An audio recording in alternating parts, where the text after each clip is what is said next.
We are kicking off today with Stephanie Vaquer officially becoming a member of the Raw brand. WWE shared footage of her signing an official contract in Adam Pearce's office half an hour before the show started. She was welcomed to the main roster by former NXT star Rhea Ripley. However, it didn't take long for Vaquer to get down to business as she battled Nile and Liv Morgan in a Money in the Bank qualifier. Morgan had made it clear backstage that she wanted Roxanne Perez to stay out of her business, while also warning Io Sky that it was a matter of time before she won her title back. The triple threat match itself was action-packed, and Morgan showcased her experience throughout, but it was the newcomer who took home the victory. Nile sent Morgan into the steel stairs to take her out, but she was immediately hit with the SVB, with WWE protecting the Judgment Day star in the finish. There was a moment during the match where Stephanie landed directly on Nile's nose, and it clearly had an impact. Throughout the remainder of the bout, Ivy was seen frequently clutching her nose, showing visible discomfort. At one point, blood was even seen coming from it. Commentator Michael Cole noted that Nile might have suffered a broken nose, expressing concern, and PW Insider reports that she's been taken care of backstage, and it's a minor injury. Given the hype around her, Vaquer now heads into the weekend as one of the favorites to capture the briefcase, despite being the main roster's freshest face. However, it'll remain to be seen if WWE is willing to back a newcomer over established names like Ripley and Naomi in such an important match. The WWE Universe might have been impressed by the in-ring action, but they only had one person on their mind, and that was R-Truth. Chants of We Want Truth rang around the arena, with fans showcasing their displeasure with his recent release. The moment was impossible to ignore for fans at home, with the live crowd threatening to derail the entire show just to get their point across in this moment.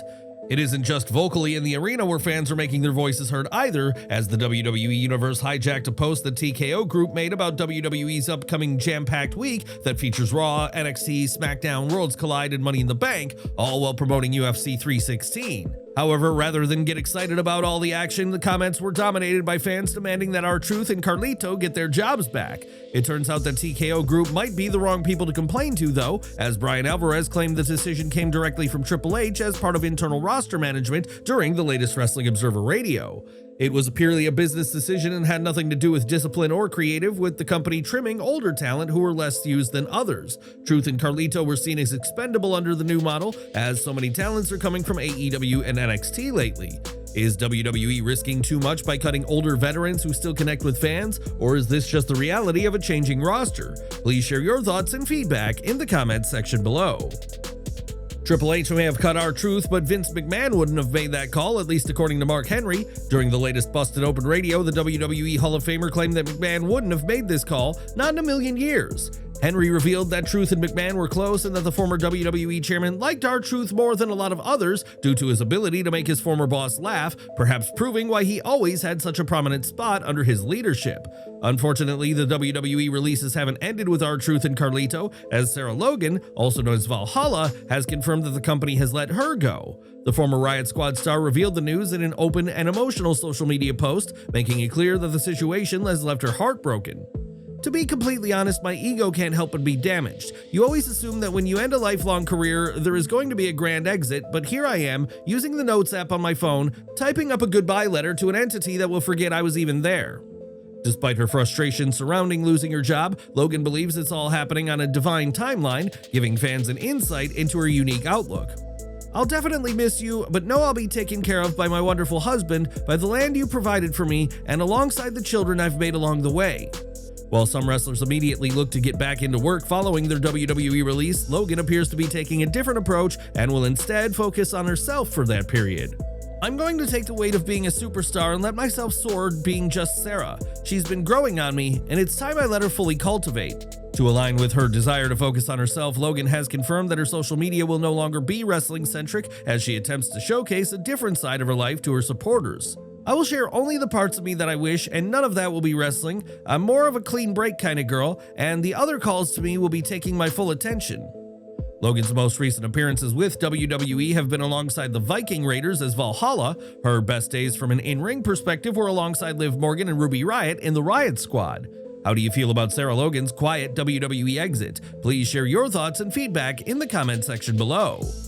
There's also been speculation that another major release is being planned in the form of the A-lister The Miz due to him unfollowing WWE on social media. However, a new report from Fightful Select has killed those rumors by claiming he's not currently leaving the company despite the recent wave of veteran stars being let go.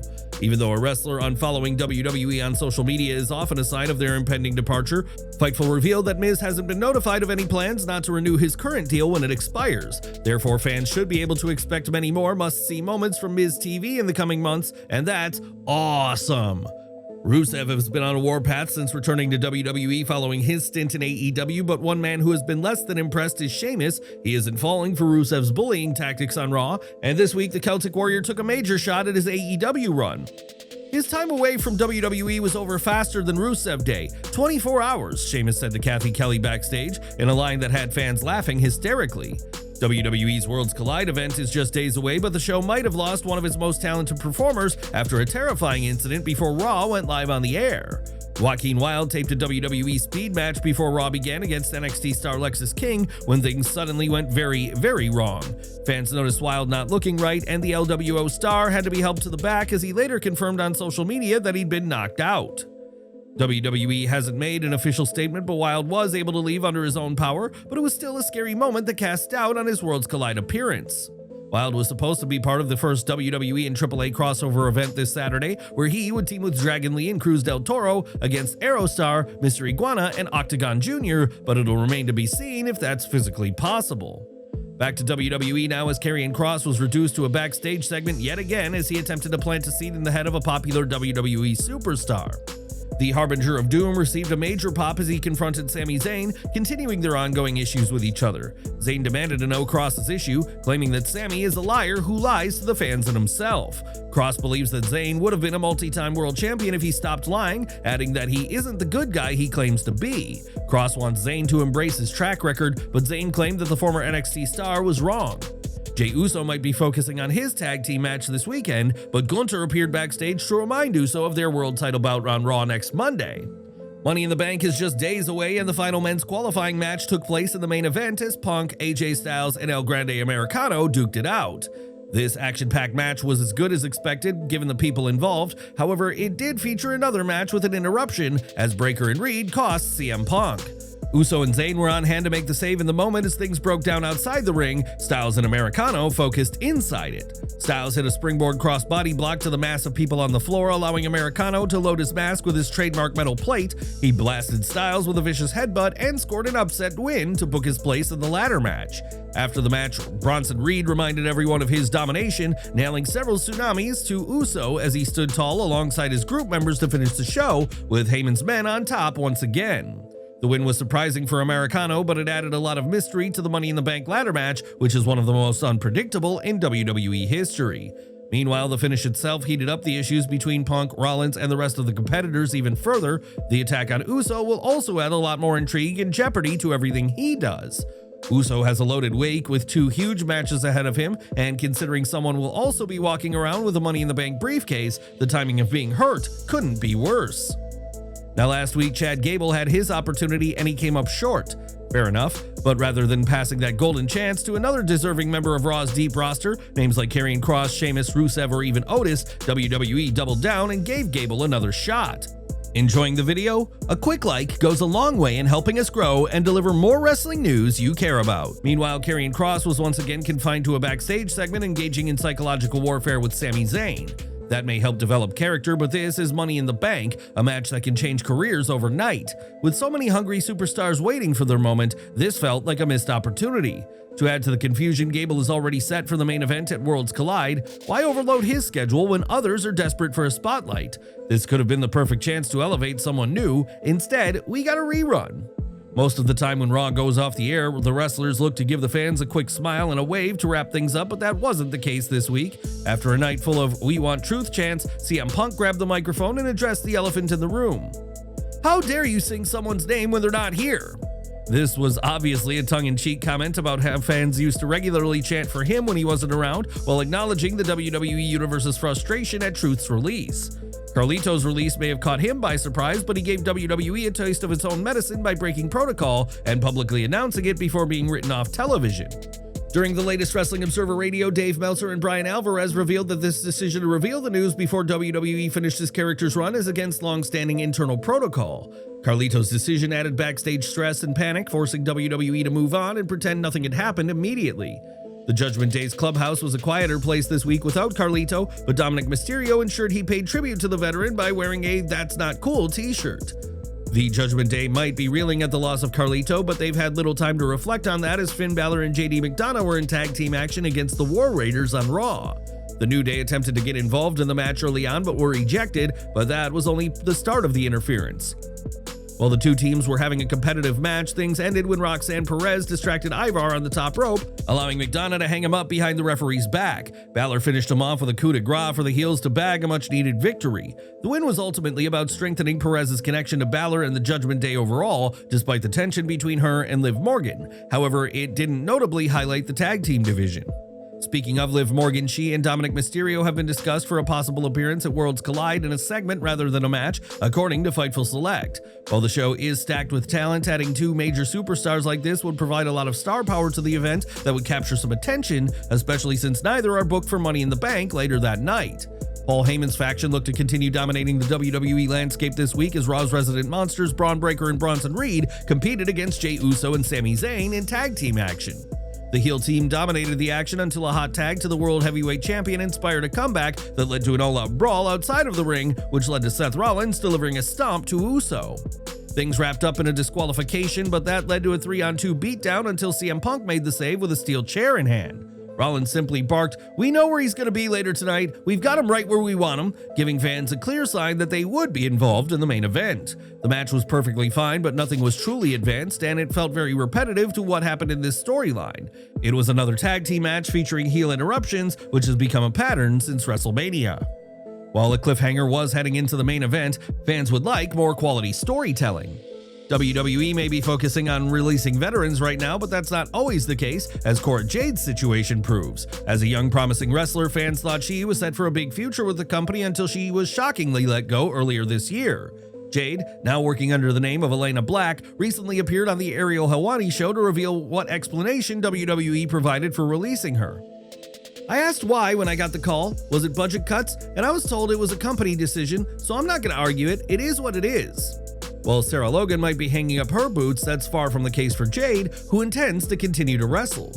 She worked for AEW before joining WWE for a few weeks, and the possibility of becoming All Elite certainly interests her. "Yes, I want to be full-time again. Yes, I would like to go to AEW. I would definitely be open to going to AEW. I loved my time there. I have a lot of friends there. I watch a lot of shows. I love as much creative freedom as they do. I'm so much about storylines and characters, and I feel like they are creatively free in that way, so that's definitely something I'd be open to. My 30 days is just yesterday, but no, I haven't talked to them yet." WWE might have Chad Gable running an alter ego on Raw right now. Still, he's not the first wrestler in history to do that, with undisputed WWE champion John Cena having previously displayed one of his own in the form of Juan Cena. Fans were left amused during his recent appearance at CCXP Mexico, where he was handed a Lucha Libre mask, which led to him teasing the return of his hilarious secret personality. He joked nobody could see him by saying, "How did that feel? I felt like another person. I felt like my secret identity. Yeah, you couldn't see me." Fans only had a small glimpse of Juan Cena during his 2010 feud against the Nexus, with his character appearing after Cena had been fired by Wade Barrett. He was supposed to be Cena's Mexican cousin, but despite the potential the gimmick had, he never got a full televised run. WWE has now been shockingly accused by Vito LaGrasso of stealing Tony D'Angelo's storyline with Channing Stacks Lorenzo. He took to X to blast WWE for stealing his ideas and copying his entire mob-style gimmick with D'Angelo, claiming WWE gave him no credit after displaying that type of character for over 35 years in professional wrestling. Big Vito has stated that the WWE's talent relations claimed they were going to bring him to Florida to add to the story, but instead, they have used many of his ideas and have since ignored him. He's vocalized his displeasure for all to hear, adding that Lorenzo has copied his look and has been disrespectful toward him, with WWE making fun of Italian culture. Returning to WWE Raw, Money in the Bank might be all about crazy ladder matches, but the most brutal bout on the night might be between Lyra Valkyria and Becky Lynch due to the hate between them. Lynch warned Valkyria in a pre-taped video, but the two women ended up having an in-ring promo that culminated in a pull-apart brawl. Neither woman said anything fresh about their ongoing storyline, which was an unnecessary part of the show, but it reminded fans of their upcoming Women's Intercontinental title match on Saturday night. Tension continued to boil over in the Judgment Day, with Liv Morgan expressing her genuine distrust for Finn Balor as she stopped his plan for Perez to accompany Raquel Rodriguez for her match against Kairi Sane. However, Rodriguez may have wished the Prodigy had been there, given that she was defeated by the former Damage Control star in their match. It was a classic David versus Goliath bout, with Sane attempting to use her speed and agility to counter Rodriguez's power. Morgan ended up interfering in the match, but she was fended off by Io Sky, which led to Sane hitting the Insane Elbow to defeat one half of the women's tag team champions. The match itself was a little clunky, but fans bought into Sane later after they got all the "We Want Truth" chants out of their system. It appears WWE could be teasing a tag team title match soon, in which Sky and Sane team up to challenge the Judgment Day duo, possibly as soon as Money in the Bank. More from Raw as Grayson Waller was confronted by the New Day, who revealed they had to part ways with Big E, claiming he was holding them back, and suggested Waller must do the same with Austin Theory. The foursome of Waller, Theory, and the New Day has been appearing together frequently in backstage segments, and it's now become clear that these moments were building towards this narrative shift. Waller turning on Theory appears imminent and logical, with Waller positioned as the heel and Theory as the babyface. Theory's been gaining fan support, and this storyline could serve as a strong platform to establish Waller as a top heel on the main roster, a role that has not been truly fully explored for him. Meanwhile, the New Day's night took another turn when the Creed brothers confronted them, demanding a tag team opportunity. The Creeds expressed frustration over being cost a match the previous week due to interference from the New Day. Their challenge was justified, but the New Day made it clear that their current focus is on the Judgment Day. How did you find WWE Raw in the Go Home episode for Money in the Bank this week? Let us know in the comments.